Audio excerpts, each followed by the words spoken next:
Bugün sizə sinir iltihabı, yəni neyropatiya barədə danışmaq istəyirəm. Neyropatiya xəstəliyinin səbəbləri çox müxtəlif ola bilər. Ona görə də birinci simptomlardan başlayaq. Uyuşma, əllərdə, ayaqlarda, keymə, cimildəşmə xalq arasında və yaxud da gəzərkən pambıq üzərində gəzmək kimi şikayətlərdən ibarətdir.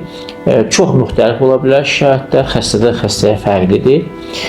Biz birinci dərin anamnez toplayandan sonra müvafiq müayinələr tərtib edirik.